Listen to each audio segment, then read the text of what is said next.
Cricket cricket football নিয়ে এটা আমরা বলি সব সময়, বেশিরভাগ সময় সেই বিখ্যাত ডায়লগ স্যার অ্যালেক্স ফার্গুসনের। কিন্তু বিপিএল ফাইনাল ম্যাচটা যেমন হলো, তাতে ক্রিকেট নিয়েও এটা বলা যায়, এইবারে বিপিএল নিয়েও এইটা বলা যায়।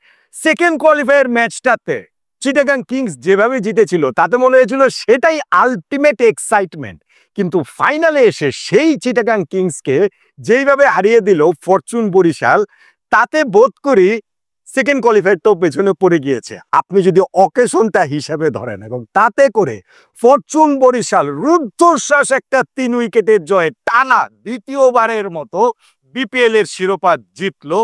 জেন্দেবাডা বরিশাল তারা ঠিকই জিতে নিল। বরিশাল মনুদের লঞ্চে বিপিএল শ্রেষ্ঠত্বের পতাকাটা এখন উঠছে পতপত করে। বিপিএল এ ফরচুন বরিশাল এখন একটা জেনুইন ব্র্যান্ড হয়ে উঠেছে পরপর 2 আসরে এইরকম ভাবে শিরোপা জয়ের মাধ্যমে। চিটাগাং কিংস, চিটাগাং এর ফ্র্যাঞ্চাইজির জন্য টাফ লাক, তারা এখনো পর্যন্ত শিরোপা বিপিএল এ জিততে পারেনি। এই নিয়ে 2013 সালে একবার ফাইনাল উঠেছিল, সেটাও তারা হেরেছে, এবং এই 2025 সালের ফাইনালটাতেও উঠে তারা হেরে গেল, যেই ফাইনালটা তারা জিততেই পারতো, আসলে জিততেই পারতো। কি একটা ম্যাচ হয়েছে, কি একটা রুদ্ধশ্বাস লড়াইটা হয়েছে। এক পেশে ম্যাচ হবে বলে মনে হচ্ছিল, কিন্তু শেষ পর্যন্ত গিয়ে বহুদিন মনে রাখার মতো একটা ক্রিকেট ম্যাচ, মনে রাখার মতো একটা ফাইনাল মিরপুর শেরেবাংলা স্টেডিয়ামে এই দিন মঞ্চস্থ হলো। এই যে ম্যাচটা, যেখানে ফরচুন বরিশাল 23 ওভারে গিয়ে ওয়াইডের মাধ্যমে জিতে গেল মাত্র 3 উইকেটে, সেই ম্যাচে আপনি টার্নিং পয়েন্ট কোনটাকে বলবেন? দেখুন, চিটাগাং কিংস আগে ব্যাটিং করেছে, ফরচুন বরিশাল টসে জিতেছে, টসে জিতে চিটাগাংসকে ব্যাটিং এ আমন্ত্রণ জানিয়েছে, এবং তাদের ওপেনিং পার্টনারশিপ খাজা নাফি ও পারভেজ হোসেন ইমন 121 রান তুলে ফেলেছে।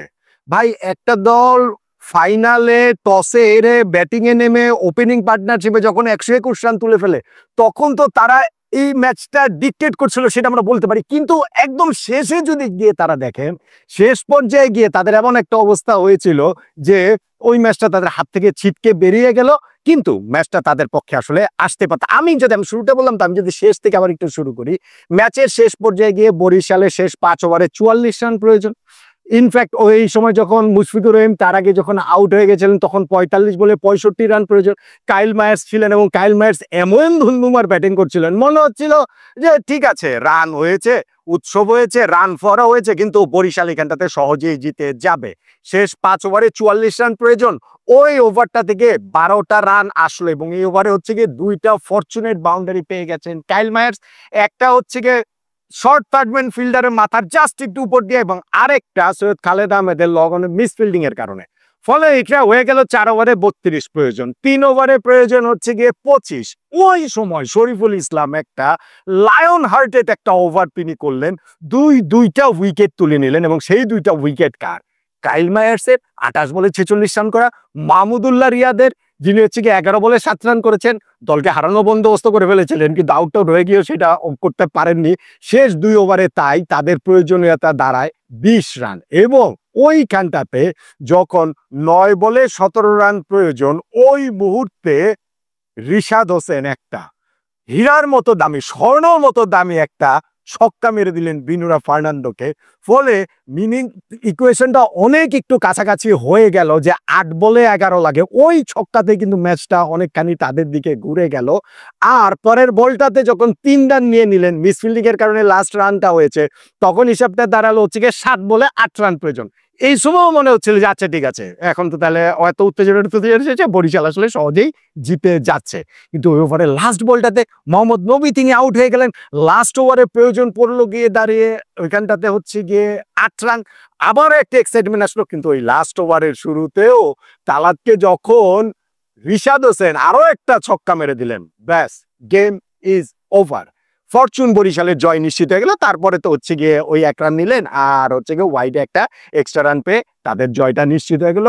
3 উইকেটের রুদ্ধশ্বাস জয়, স্মরণীয় একটা জয় ফরচুন বরিশাল এই ম্যাচটাতে পেয়ে গেল।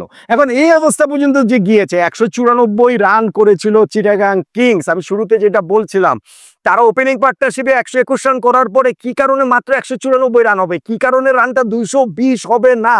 খাজা নাফি ওইখানটাতে তাকে আউট করেছেন 44 বলে 66 রান করার পরে ইবাদত হোসেন, কিন্তু এক প্রান্তে তো পারভেজ হোসেন ইমন ছিলেন এবং গ্রাহাম ক্লার্কও 23 বলে 44 রানের একটা ফ্যান্টাস্টিক নক খেলেছেন। তা সত্ত্বেও পারভেজ হোসেন ইমনও একটা দুর্দান্ত ইনিংস খেলেছেন, তিনি 49 বলে অপরাজিত 78 রানের একটা ইনিংস খেলেছেন।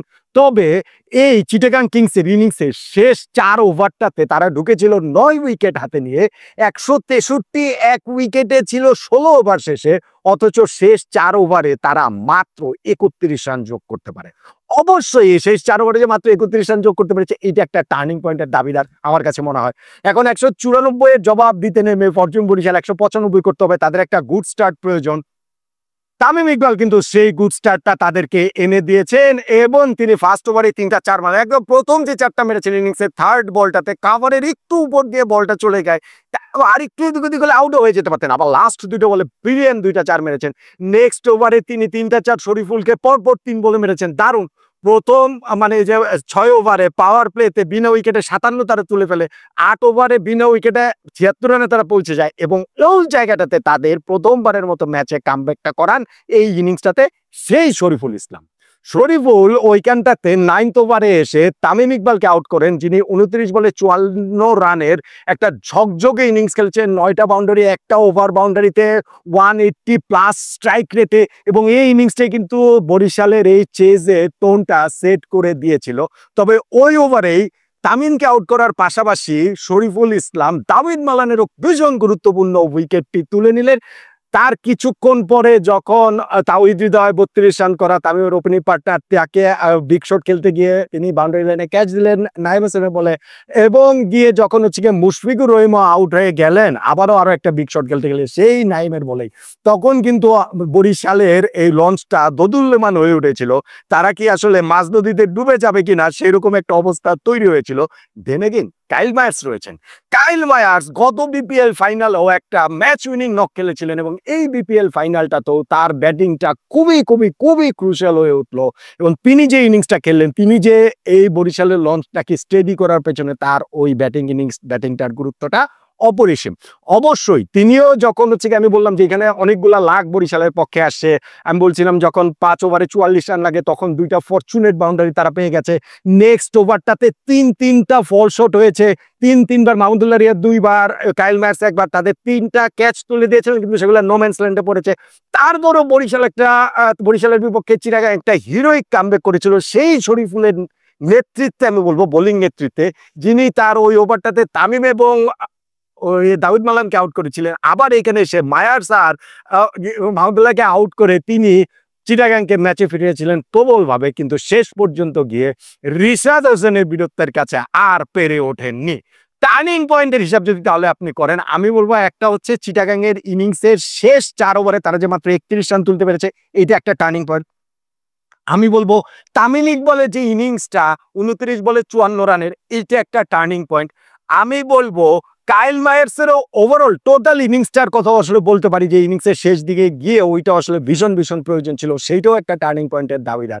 কিন্তু সবকিছু চাপিয়ে ফরচুন বরিশাল যে টানা দ্বিতীয়বারের মতো এইবারের বিপিএল এর শিরোপাটা জিতলো, তাতে আমার কাছে মনে হয় ওই যে 19 নাম্বার ওভারে রিশাদ হোসেন যেই ছক্কাটা মেরেছেন, ভাই ওই ছক্কা না মারলে আর বরিশালের এত বীরত্ব গাথা হয়তো বা নাও হতে পারতো। ওই ছক্কাটা ফাইনালে গিয়ে বরিশালকে ম্যাচটি জিতিয়েছে বলে আমার কাছে মনে হয়।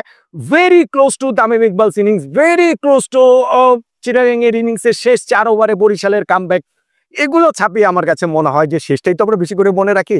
লাস্ট 2টা ছক্কা, লাস্ট ওভারের ছক্কাটাকে একপাশে সরিয়েও যদি আমি রাখি, কিন্তু 19 নাম্বার ওভারে রিশাদ হোসেনের যে ছক্কাটা, সেইটাই এই ফরচুন বরিশালের জয়ের টার্নিং পয়েন্ট আমার কাছে। জিতবে বেটা বরিশাল, পুরো টুর্নামেন্ট জুড়ে তাদের যে স্লোগান, সেই বরিশাল্লা বন্ধুরা সত্যি সত্যি জিতে দেখিয়ে দিল ওভারওয়েলমিং ফেভারিট হিসেবে তারা যে